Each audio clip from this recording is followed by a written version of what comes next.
صدائے کربلا رن میں گلا کٹا دیا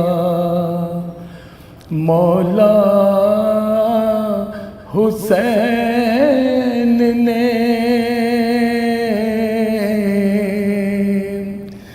سجدے کا حق ادا کیا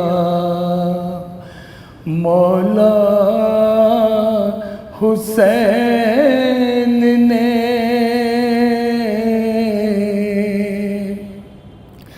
رن میں گلا کٹا دیا۔ تاریکیوں کا دیس تھا یہ عرض کربلا،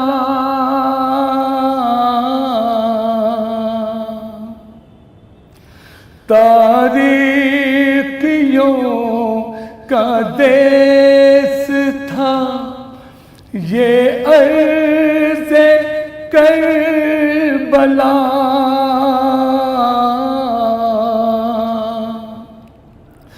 سورج جسے بنا دیا مولا حسین نے،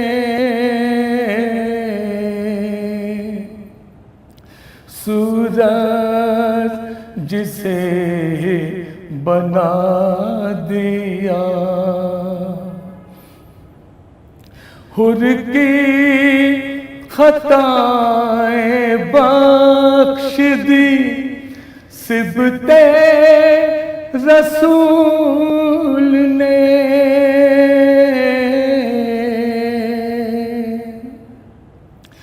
حر کی خطائیں بخش دی صبط رسول نے،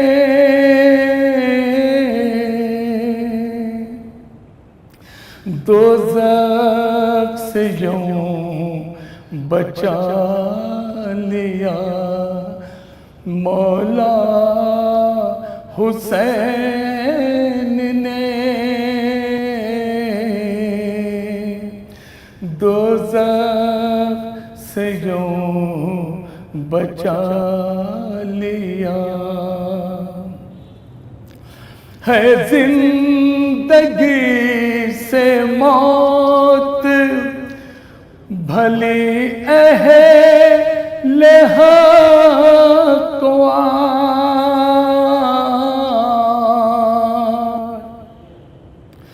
ہے زندگی سے موت بھلی اہل حق و عار،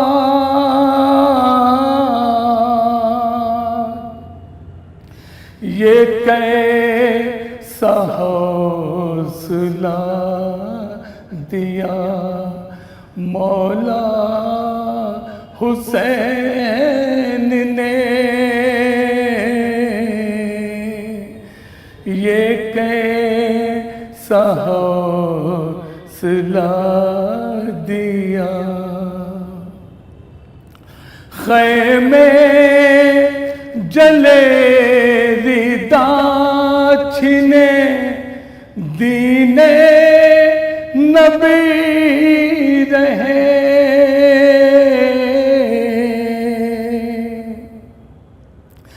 خیمے جلے ردا چھنے دین نبی رہے،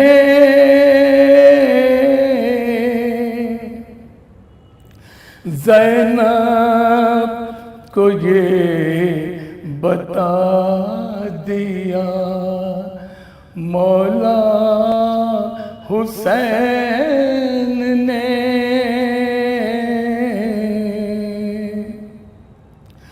زینب کو یہ بتا دیا، اصغر کو دفن کر دیا، دشت خطال میں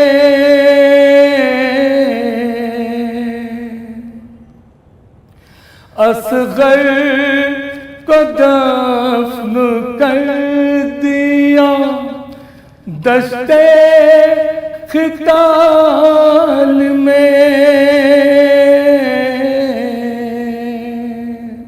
دل خاک میں دبا دیا، مولا حسین نے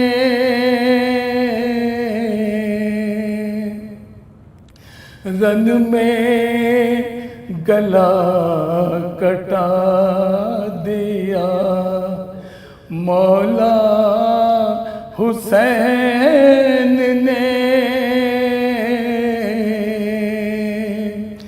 سجدے کا حق ادا کیا، مولا حسین نے سجدے کا حق ادا کیا، مولا حسین نے رن میں گلا کٹا دیا۔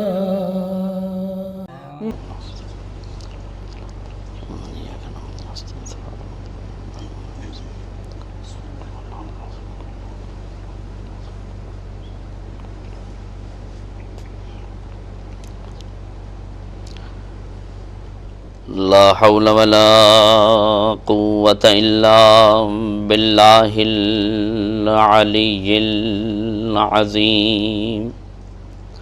أعوذ بالله من الشيطان اللعين الرجيم، بسم الله الرحمن الرحيم، الحمد لله رب العالمين، والصلاة والسلام على أشرف الأنبياء والمرسلين، الذي صاحب التاج والمعراج والبراق والعلم، دافع البلاء والوباء والقهط والمرض والألم، اسمه مكتوب مرفوع منقوش في اللوح والقلم، جسمه مقدس معطر مطهر منور في البيت والحرم، سید الثقلین نبی الحرمین امام القبلتین، محبوب رب المشرقین والمغربین، مولا الکونین جد الحسنین ابی القاسم محمد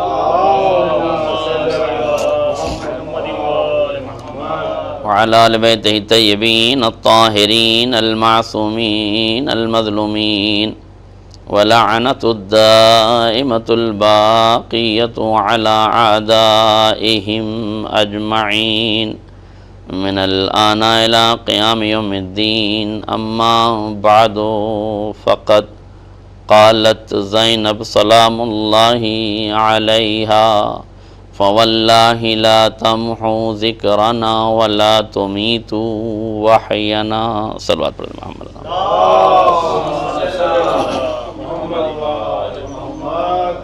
حضرات گرامی قدر، کربلا تاریخ کے نصف النہار پر اس کھلی ہوئی کتاب حقیقت کا نام ہے جس کا نہ منظر پیچیدہ ہے نہ پس منظر پیچیدہ ہے۔ تاریخ اپنی پوری وضاحت کے ساتھ کھلے ہوئے میدان کا وہ کھلا ہوا معرکہ پیش کر رہی ہے، تاریخ کی نگاہوں نے کربلا کے ریگزار پر رونما ہونے والے اس واقعے و حادثے کو اپنی نگاہ بصیرت سے دیکھا، اپنے دامن میں اس کو رقم کیا۔ پوری وضاحت کے ساتھ تاریخ یہ بتا رہی تھی کہ تلواریں کدھر سے چل رہی تھی، گلے کدھر سے کٹ رہے تھے، ظلم کی کمانوں سے تیر کڑک رہے تھے، اور آل محمد کی آغوش کے پالے بارگاہ خداوندی میں اپنا نذرانہ شہادت پیش کر رہے تھے۔ تاریخ پوری وضاحت سے قاتلوں کے چہرے بھی دیکھ رہی تھی، مقتول کے چہرے بھی دیکھ رہی تھی، قاتل کی سرشت اور طبیعت بھی دیکھ رہی تھی، اور مظلوم کی فطرت کو بھی ملاحظہ کر رہی تھی۔ آلات پوری کائنات کے لیے کربلا ایک چشم معرفت ہے، چراغ معرفت ہے۔ پوری عالم انسانیت کے لیے کربلا حق و باطل کی وہ مارکہ آرا جنگ ہے، جس میں قاتل کا مذہب بھی سامنے ہے، مقتول کا مذہب بھی سامنے ہے۔ یاد رکھیے گا، تاریخ پوری وضاحت کے ساتھ یہ دیکھ رہی تھی کہ شراب کے جام کہاں کھنکھنائے جا رہے ہیں، اور خشک ہونٹوں سے تسبیح تحلیل کی آوازیں کہاں سے آ رہی ہیں۔ نمازی کس طرف تھے، شرابی کس طرف تھے، حق کے پرستار کس طرف تھے، حق کے مٹانے والے کس طرف تھے۔ اب اگر کائنات میں کسی کو فیصلہ کرنا ہے کہ ہمیں کس کی طرف جانا ہے، تو امت مسلمہ کے سامنے کھلا ہوا اعلان ہے، تمہاری مرضی ہے، چاہے مقتول کی طرف جا کے رضی اللہ کی سند پا جاؤ، چاہے قاتل کی طرف جا کے لعنت اللہ کی فہرست میں داخل ہو جاؤ۔ بالکل واضح ہے، کربلا میں آپ یا قاتلوں کا ساتھ دیجئے یا مقتولین کا ساتھ دیجئے۔ یہ ممکن نہیں ہے کہ قاتل سے بھی یارانہ ہو اور مقتول کے پہلو میں بھی جگہ پانے کی کوشش کی جائے، حق سے بھی محبت کا اعلان کیا جائے اور باطل سے بھی یارانہ رکھا جائے۔ یہ ممکن نہیں ہے، اس لیے کہ کربلا میں قاتلوں کے چہرے کو حسین ابن علی نے سب سے پہلے شہید کو جب بھیجا تو واضح کر دیا۔ امام نے سب سے پہلے اپنے بیٹے علی اکبر کو یہ کہہ کے بھیجا، پروردگار اللہم اشہد علی ہؤلاء القوم، پروردگار تو گواہ رہنا، میں اسے بھیج رہا ہوں جو سیرت میں، صورت میں، کردار میں، رفتار میں، گفتار میں تیرے نبی سے مشابہ ہے۔ اس کا مطلب کیا ہے؟ علی اکبر میدان جہاد میں جا رہے ہیں، مگر دہن عصمت سے نکلے ہوئے نبی کی تصویر کو کھینچ کے بتا رہے ہیں، نبی کی کیفیت کو بتا رہے ہیں۔ اب علی اکبر نہیں جا رہے ہیں، بلکہ تصویر رسول جا رہی ہے، سیرت رسول جا رہی ہے، رفتار رسول جا رہی ہے، گفتار رسول جا رہی ہے۔ اب مجھے پلٹ کے جملہ کہنے دیجئے، اب اگر کوئی علی اکبر کو قتل کر رہا ہے تو سیرت رسول کو قتل کر رہا ہے، صورت رسول کو قتل کر رہا ہے، کردار رسول کو قتل کر رہا ہے، گفتار رسول کو قتل کر رہا ہے۔ اب امت کی ذمہ داری ہے اس کے پاس انصاف کا ترازو لے کے تول لے، ضمیر کی عدالت میں فیصلہ کر لے کہ رسول کا قاتل رضی اللہ ہونا چاہیے یا لعنت اللہ ہونا چاہیے، رسول کا قاتل رضی اللہ ہونا چاہیے یا لعنت اللہ ہونا چاہیے۔ یہ امت فیصلہ کر لے۔ پیغمبر اسلام کی شبیہ ہے، علی اکبر کو بھیج رہے ہیں۔ اور یاد رکھیے گا، جو اللہ کے لیے کام کرتا ہے وہ اللہ کو گواہ بناتا ہے۔ امام حسین نے کیا فرمایا؟ اللہم اشہد علی ہؤلاء القوم، پروردگار تو گواہ رہنا، سب سے پہلے میں اسے بھیج رہا ہوں۔ یاد غور کیجئے گا کیا کہا امام نے؟ پروردگار تو گواہ رہنا، میں اسے بھیج رہا ہوں جو سیرت و کردار میں تیرے نبی سے مشابہ ہے۔ یہ اللہ کو گواہ بنا رہے ہیں، مگر دوسری طرف جب پیسر سعد نے پہلا تیر حسین کے خیمے کی طرف مارنا شروع کیا تو پوری قوم کو گواہ بنایا، پوری فوج کو گواہ بنایا اور کہا ایک قوم گواہ رہنا، اے فوج گواہ رہنا، سب سے پہلے تیر میں چلا رہا ہوں۔ یہ قوم کو کیوں گواہ بنا رہا ہے؟ تاکہ یزید سے انعام حاصل کرے، یزید سے اکرام حاصل کرے۔ آپ نے محسوس کیا جو خدا والے تھے وہ خدا کو گواہ بنا رہے تھے، جو خودی والے تھے وہ فوج کو گواہ بنا رہے تھے۔ اب امت مسلمہ شعور کے ناخون لے کے غور کرے، فکر کرے۔ اللہ نے عقل اسی لیے دی ہے تاکہ حق و باطل کے درمیان فیصلہ کرے۔ آج پوری کائنات میں فرش عزائے حسین بچھی ہوئی ہے، مظلوم کا اعلان شاہراہوں پر ہو رہا ہے، مظلومیت کا اعلان پوری دنیا میں ہو رہا ہے، مگر ظالم پر پوری دنیا میں لعنت کی جا رہی ہے، ظلم کو برا بھلا کہا جا رہا ہے۔ یہ ظلم سے نفرت سکھائی کس نے ہے؟ مظلوم سے محبت کا درس دیا کس نے ہے؟ یاد رکھیے گا، اگر کائنات میں کربلا جیسا واقعہ نہ رونما ہوتا تو دنیا میں نہ مظلوم کی حیثیت کا اندازہ ہوتا، نہ قاتلوں کی عبرت کا اندازہ ہوتا۔ یہ حسین ابن علی کا کمال تھا، اور اس مظلومیت کے بعد، اس شہادت کے بعد جو ذمہ داری تھی وہ جناب زینب علیہ مقام کی ذمہ داری تھی کہ اس شہادت کو تشہیر کے دامن سے وابستہ کر دیں، اس شہادت کو شہرت کے دامن سے وابستہ کر دیں۔ یاد رکھیے گا، سید سجاد نے اپنے خطبات کے ذریعے سے، اپنے بیانات کے ذریعے سے کربلا کے اس واقعے کو پوری کائنات تک پہنچایا، ورنہ یزیدی سلطنت، یزیدی قوت اور یزیدی طاقت اس واقعے کو مٹا دیتی، یزید کا پورا میڈیا اس واقعے کو مٹا دیتا، نشر و پروپیگنڈے کی ساری قوتیں مل کر واقعے کربلا کو مٹا دیتی۔ یہ زینب علیہ مقام کا کمال تھا کہ آپ نے کربلا کے اس تپتے ہوئے ریگزار سے خون حسین کے ذرات کو اٹھایا اور شفق کے ماتھے پر سجا دیا، اور کائنات میں حسین ابن علی کا چرچا عام کر دیا۔ یہ زینب علیہ مقام کا کارنامہ تھا۔ شہزادی کے دو خطبے ہیں، میں نے جس فقرے کو شروع میں پیش کیا ہے اس کا مفہوم یہی ہے۔ شہزادی نے یزید کے دربار شام میں جب خطبہ دیا ہے تو اس خطبے کا یہ فقرہ ہے، فَوَاللَّهِ لَا تَمْحُ ذِكْرَنَا وَلَا تُمِيتُ وَحْيَنَا۔ یزید سن، کِدْ کَیدَک وَسْعَ سَعْیَک وَبْذُلْ جُہْدَک۔ یزید جتنی طاقتیں تو استعمال کر سکتا ہے کر لے، جتنی دولتوں کے دہانے تو کھول سکتا ہے کھول لے، جتنے زر خرید ضمیر فروش تو خرید سکتا ہے انہیں خرید لے، طاقت کا استعمال تو کر لے، دولت کا استعمال تو کر لے، سیاست کا استعمال تو کر لے، جو چاہے تو کر لے، مگر زینب کا یہ دعویٰ یاد رکھنا، فَوَاللَّهِ لَا تَمْحُ ذِكْرَنَا، تو ہمارے ذکر کو مٹا نہیں سکتا، وَلَا تُمِيتُ وَحْيَنَا، تو ہمارے چراغ وحی کو بجھا نہیں سکتا۔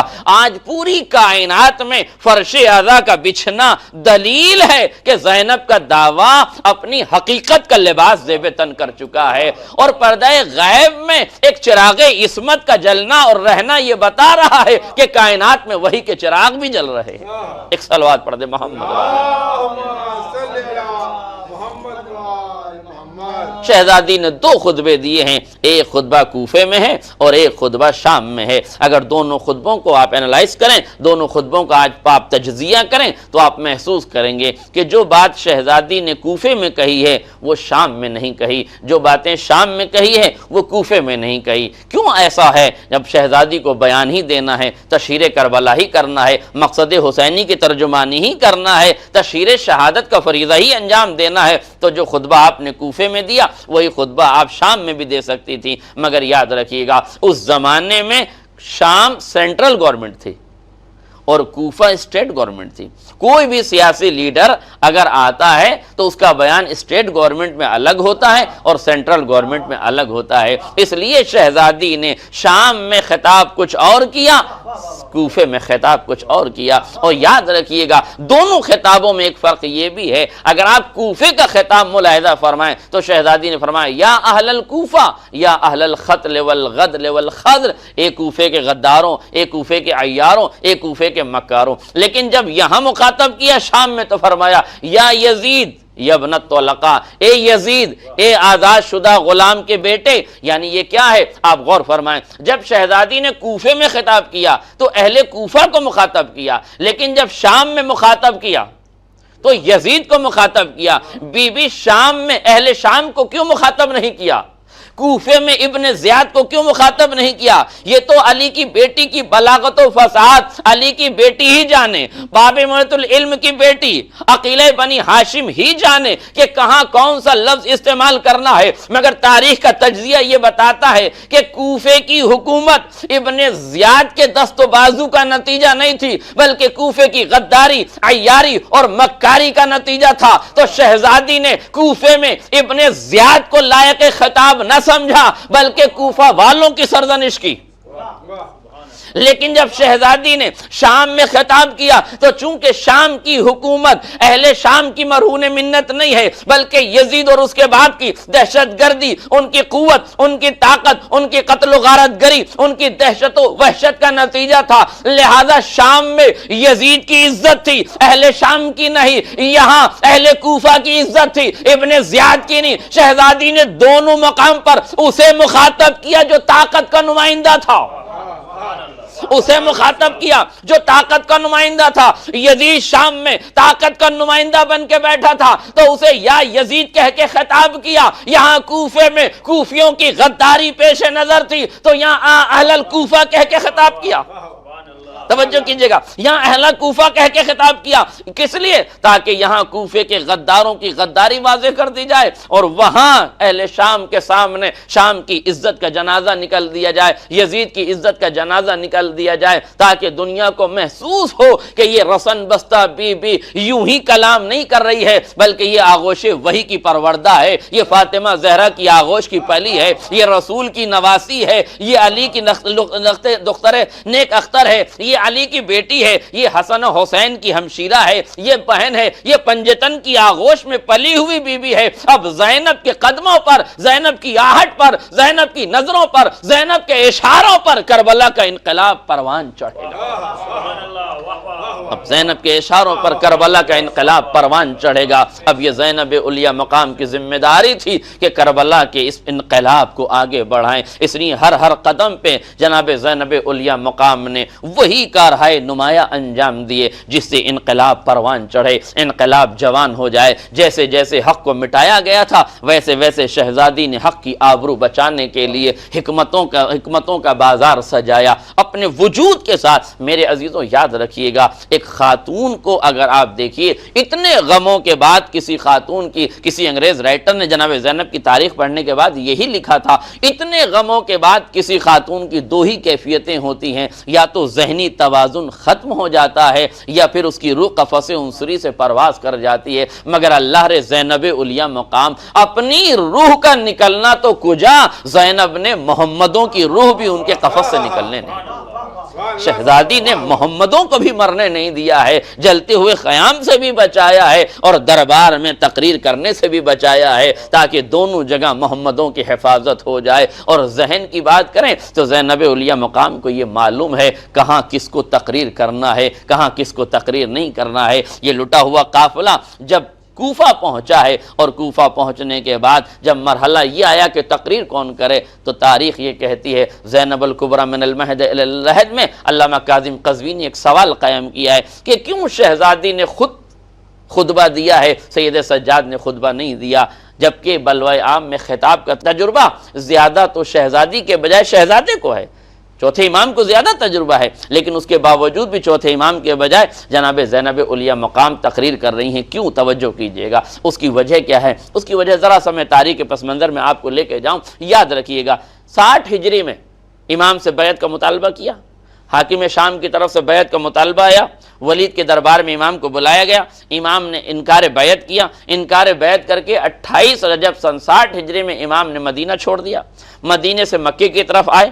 اس لیے کہ قرآن نے کہا وَمَن دَخَلَهُ كَانَ آمِنًا، جو حرم خدا میں داخل ہو جائے اسے امان مل جائے گی۔ لہذا امام جب مدینے سے نکلے ہیں تو کہاں جاتے؟ حرم خدا نے آواز دی، حرم خدا کا پاسبان حرم خدا میں جا کے حفاظت کے لیے محفوظ ہو گیا۔ لیکن جب آپ وہاں پہنچے تو تاریخ کہتی ہے آپ پہنچے 4 شعبان کو، 4 شعبان کو وہاں پہنچے، شعبان، رمضان، شوال، ذیقعد، ذی الحج کی 8 تاریخ کو آپ نے مکہ المکرمہ چھوڑ دیا۔ کیوں چھوڑ دیا؟ اس کی علتیں بھی تاریخ میں ملی ہیں۔ حاجیوں کے لباس میں قاتل آ گئے تھے، جب حاجیوں کے لباس میں قاتل آئے اور امام نے دیکھا کہ حرم خدا میرے خون سے رنگین ہو جائے گا تو آپ نے یہاں سے کوچ فرمایا اور یہاں سے باہر نکلے۔ توجہ کیجئے گا، اب کہاں جانا چاہتے تھے؟ کوفہ، اس لیے کہ کوفے والوں کے خطوط آئے تھے، امام کوفہ جانا چاہتے تھے۔ راستے میں منزل بیضہ پر یا منزل ثعلبیہ پر ہرن الجام فرس پر ہاتھ ڈالا اور مرحلہ یہ آیا کہ امام کا پورا قافلہ کربلا کی سمت چلا گیا۔ اب توجہ سے جملہ سنیے گا تاکہ پوری تقریر میں سمیٹ کے اس منزل پر لے آؤں جہاں مجھے جانا ہے۔ یہ سوال آپ کے ذہنوں میں محفوظ رہنا چاہیے، کیوں شہزادی نے خود خطبہ دیا، امام سجاد نے خطبہ کیوں نہیں دیا؟ یاد رکھیے گا ایک جملہ اور میں آپ سے کہہ دوں، 11 محرم سے 13 محرم تک، 13 محرم کو قافلہ کوفے میں پہنچائے۔ 11 محرم سے 13 محرم تک سید سجاد پر 11 حملے ہوئے، ہر حملے کو زینب علیہ مقام نے ناکام بنا دیا، ناکارہ بنا دیا، اور علی ابن الحسین کی حفاظت کی، جناب سید سجاد کی حفاظت کر کے شہزادی کوفے تک لے آئیں۔ اب اگر کوفے میں سید سجاد خطاب کرتے ہیں تو ابن زیاد اس خطاب کو بہانہ بنا لے گا، اور شہزادی کی جو حکمت عملی ہے سید سجاد کو بچانے کی وہ بظاہر یہاں ختم ہو جائے گی، اور سید سجاد یہاں شہید کر دیے جائیں گے۔ مسئلہ شہادت نہیں ہے، مسئلہ یہ ہے کہ اب شہادت کی تشہیر ہونا ہے۔ اس لیے جناب زینب چاہتی ہیں کہ سید سجاد زندہ بچ کر شام تک جائیں۔ توجہ کیجئے گا، کیوں چاہتی ہیں شہزادی کی زندہ بچ کر شام تک جائیں؟ اس لیے کہ حفاظت سید سجاد کی ذمہ داری شہزادی لے چکی ہے امام حسین سے، حفاظت آپ کو کرنا ہے۔ میں نے آپ کو اس لیے خلاصے کے طور پر بیان کیا، توجہ کیجئے گا۔ اب یہ پورا قافلہ کربلا آ گیا، بیعت کہاں سے مانگی؟ شام سے بیعت مانگی، ٹھیک؟ مدینے میں امام نے انکار بیعت کیا۔ اب آپ یہ بتائیے کہ جب شام نے بیعت مانگی، حسین نے انکار کیا، تو کیا یزید کا اور امام حسین کا آمنا سامنا ہوا؟ آج میرا جملہ واضح ہو جائے، امام حسین کا اور یزید کا آمنا سامنا نہیں ہوا، اس لیے کہ شام میں پیغام آیا، آپ پیغام کا انکار کر کے نکل گئے، چلے گئے، مکے پہنچے، مکے سے کوفہ تک جانا چاہتے ہیں، کوفے کے بجائے راستہ تبدیل ہوا اور کربلا چلے گئے۔ مجھے ان تاریخی پس منظروں سے نہیں گزرنا ہے، صرف یہ بتانا ہے کہ حسین اور یزید کا آمنا سامنا نہیں ہوا۔ حسین نے انکار بیعت کیا، مگر یہ انکار بیعت لفظوں کے سہارے، پیغام کے سہارے پہنچا ہے، آنکھوں میں آنکھیں ڈال کے حسین نے انکار بیعت نہیں کیا ہے۔ حسین کربلا میں شہید ہو جاتے ہیں، لیکن بیعت کا سوال باقی رہ جاتا ہے۔ اس لیے شہزادی کی ذمہ داری تھی جو حسین ابن علی نے لگائی تھی، بہن میرے اس انکار کو جو اب تک لفظوں کے سہارے پہنچا ہے، اس انکار کو عصمت کے دہن سے ادا کرنے کے لیے تمہیں سید سجاد کو بچا کر شام تک زندہ لے جانا ہے، شام تک تمہیں زندہ بچا کر لے جانا ہے۔ اس لیے زینب علیہ مقام کی ذمہ داری تھی کہ سید سجاد یہاں خطاب نہ کریں، توجہ، یہاں خطاب نہ کریں۔ اگر یہاں خطاب کرتے ہیں تو قتل کر دیے جاتے ہیں، شہید کر دیے جاتے ہیں، پھر انکار بیعت کون کرے گا؟ آج میرا جملہ واضح ہو جائے، انکار بیعت کون کرے گا؟ آپ یہ کہہ سکتے ہیں مولانا ہو سکتا ہے انکار بیعت کے لیے 5ویں امام کو بچا لیا جائے، ان کی 4 برس کی عمر تھی، انہیں بھی بچایا جا سکتا تھا، وہ بھی انکار بیعت کر سکتے تھے۔ میرے عزیزو، بہت آسان ہے یہ کہہ دینا کہ 4 برس کے بچے کو بچایا جا سکتا تھا، بالکل بچایا جا سکتا تھا، مگر شہزادی ماں کے مقدمے میں بچوں کی گواہی کو رد ہوتے ہوئے دیکھ چکی تھی، ماں کے مقدمے میں بچوں کی گواہی کو رد ہوتے دیکھ چکی تھی، تو جو پہلی حکومت بچے کی گواہی باغ فدا کے سلسلے میں رد کر سکتی ہے، وہی حکومت کا نمائندہ سید سجاد کے بجائے اگر امام محمد باقر انکار بیعت کرتے تو انکار تو ہو جاتا، مگر حکومت وہی پالیسی اختیار کرتی۔ اس لیے زینب کی حکمت عملی تھی کہ 4 برس کا بچہ نہیں، 22 برس کا کڑیل جوان یزید کی آنکھوں میں آنکھیں ڈال کے کہے،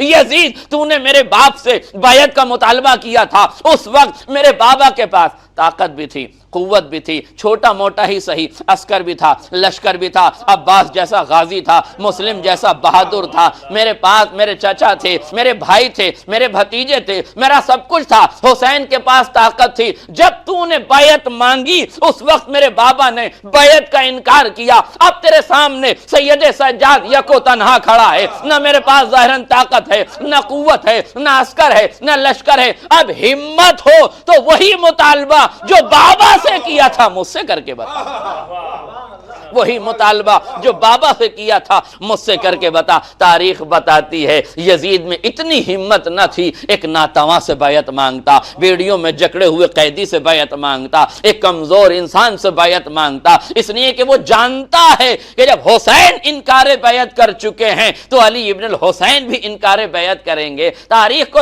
زینب نے بتا دیا ہے کہ جو حسین کا مقصد تھا کہ یزید کی آنکھوں میں آنکھیں ڈال کے انکار بیعت ہو، زینب زینب اپنی حکمت میں کامیاب ہو چکی ہے، زینب اپنے مقصد میں کامیاب ہو چکی ہے، اس لیے اب جناب زینب کا دوہرا کارنامہ ہے۔ شاید اسی لیے رضا سرسوی نے فرمایا تھا، خدا غریق رحمت کرے ان کو، انہوں نے فرمایا تھا علی کی بیٹی کو جھک کر سلام کر اسلام، یہ دو اماموں کو گھر تک بچا کے لائی، یہ دو اماموں کو گھر تک بچا کے لائی ہے۔ اس کا مطلب یہ یاد رکھیے گا، پانچویں امام کو بچایا ہے تاکہ نسل امامت بچ جائے، چوتھے امام کو بچایا ہے تاکہ مقصد امامت بچ جائے۔ اسی لیے جب دونوں مقصد کو پورا کر دیا تو شہزادی نے فرمایا فواللہ لا تمحو ذکرنا ولا تمیتو وحینا، دیکھ میں چوتھے کو بچا کے جا رہی ہوں تاکہ ذکر آل محمد باقی رہے، پانچویں کو بچا کے جا رہی ہوں تاکہ نسل امامت غیبت کے پردے میں محفوظ رہ جائے۔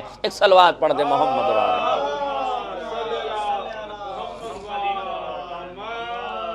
لہذا جناب زینب علیہ مقام نے اپنی حکمت کاملہ سے جو کوفے میں خطاب کیا ہے وہ کوفے کے غداروں اور کوفے کے عیاروں کو مخاطب کیا ہے۔ یقیناً کوفے والوں نے غداری کی، لیکن یاد رکھیے گا ہمارا نقطہ نظر یہی ہے کہ قاتلوں کا کوئی مذہب نہیں ہوتا، قاتل کا کوئی مذہب نہیں ہوتا۔ پھر بھی اگر سماج کے بگڑے ہوئے لوگ، بے پڑھے لکھے لوگ، ناعاقبت اندیش لوگ جنہیں آخرت کی کوئی فکر نہیں ہے، اگر وہ یہ